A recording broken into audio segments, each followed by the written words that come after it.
Hello, I'm Winston. In the last two videos, we lit a fire for the Emperor and painted the bright glow over about half of the sister's warsuit. This time, we'll create a wine red velvet cloth and white leather effect, complete with that firelight glow. And as we do, we will discuss pain and the suffering it can bring, both physical and mental, and how focus on the present moment can help to alleviate suffering. Welcome to Twisted Nerves Painting.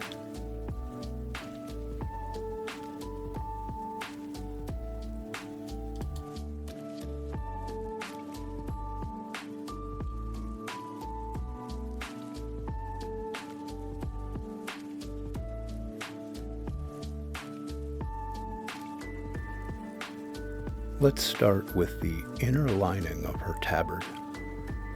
I will begin by sketching white onto black to create some under highlights. After that, I'll cover that with a thin glaze of color. Then I'll apply more highlights. And then after that, I'll stipple glazes of color with brush and sponge to create depth in the velvet effect. Then I'll give the entire thing a few puffs from the airbrush of Daler-Rowney fluorescent ink where the inner lining would be exposed to the firelight. Lastly, I'll use some gray glazing to stipple a leather-like pattern onto the outside of her tabard, giving it a blast of fluorescent ink as well at the end.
Let's talk about pain for a little while.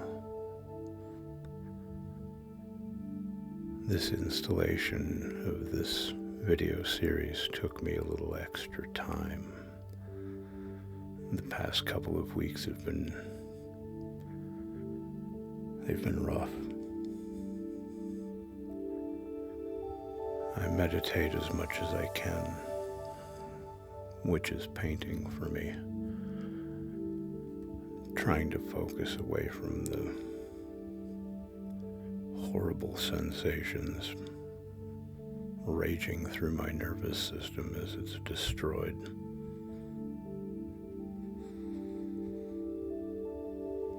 There's a story that Buddhists tell about some students that asked their master about the nature of pain and how to escape the suffering from our pain.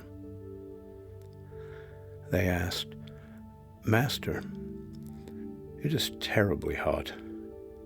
How shall we escape the heat?" A symbolic question about how to escape the heat of suffering. "Go right down into the bottom of the furnace," the master said. The students asked him, "But in the furnace, how do we escape the scorching fire?" After a moment, the master replied, "No further pain will harass you." Let us try to change the character of our pain.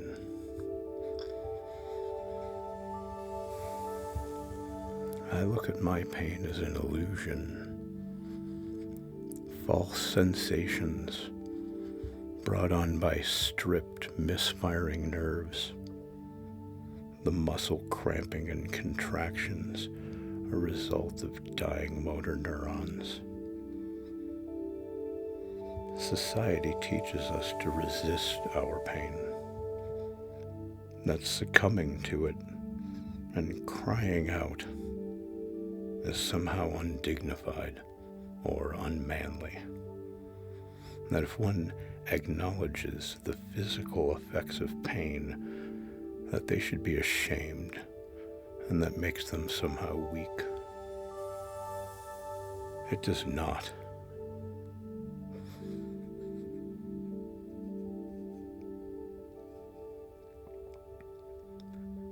Give in to the suffering. Dive deeper into the furnace, and the heat will bother you no further.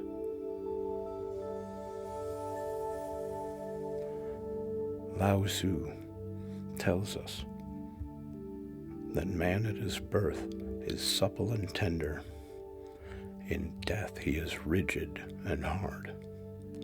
Plants, when they're young, are pliant and soft, but when they're dead, they're brittle and dry. This tenderness and softness are the companions of life, but rigidity and hardness are the companions of death. There is strength to be had in weakness. Be like water, my friends. Water is the ultimate in yielding softness, yet it has the power to overcome stone, mountains of stone, and it has the power to overcome intractable pain.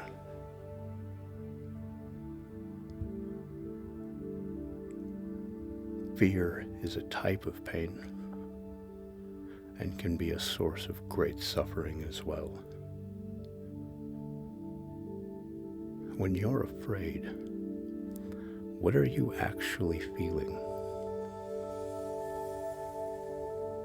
When we are grounded in the present moment, we can be aware of those feelings without those feelings affecting us in negative ways.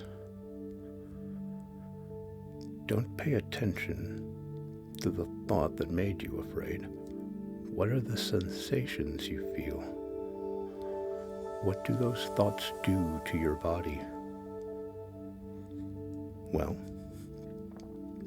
We often get that creepy feeling up our spine. We sometimes feel that sinking feeling in the pit of our stomach. Thoughts race, and our hands become clammy.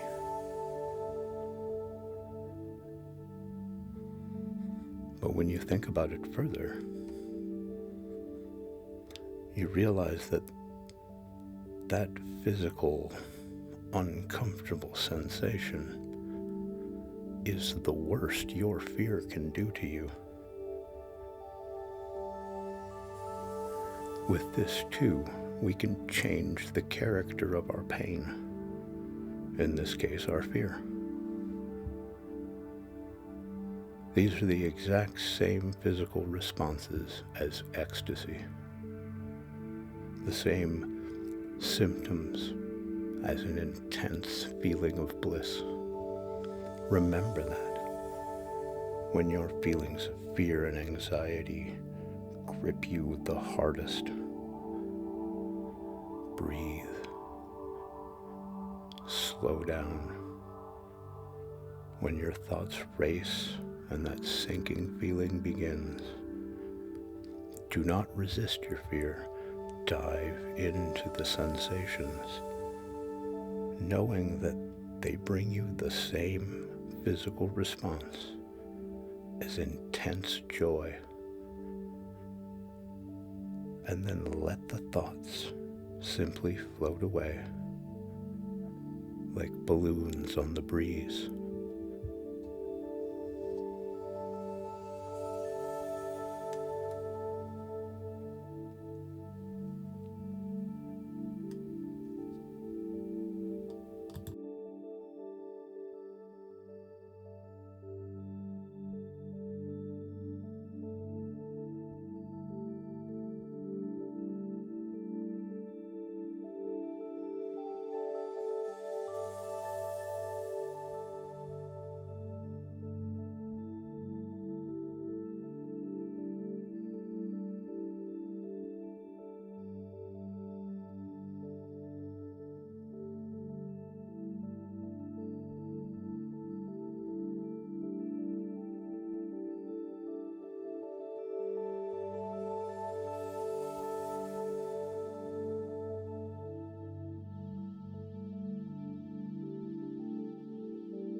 As Copper gets some attention here, I'd like to thank a few people who make all of this possible, and give a special shout out to somebody who makes the wargaming community such an amazing place. This time, I want to shout out to a Border Prince. He has one of the best lore channels for Warhammer 40k there is. Border Prince has an amazing voice and brings the stories of the 40k universe alive. His 24-hour story channel is a great painting background, and there's quite a community based around falling asleep to it as well. It's been there to help me through several nightmares, and that voice of his is a great thing to focus on in the pain to get through it. Thank you, brother. I appreciate what you do. Check out his channels on the featured area of my channel here on YouTube.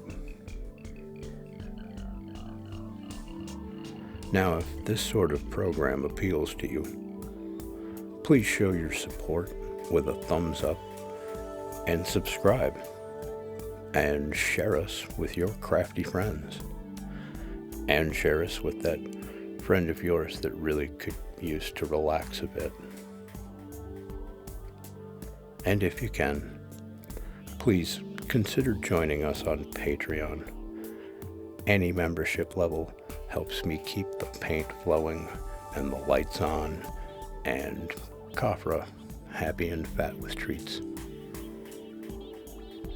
We also have a GoFundMe link on my page that you can help us with some channel overhead so that we can get better equipment.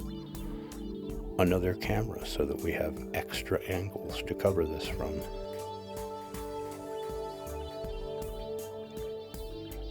Finally, I'd like to thank all of my subscribers and my amazing Patreon members, especially you, Haunted Bagel. And I would also today like to thank a very good friend of mine, Tara Devlin.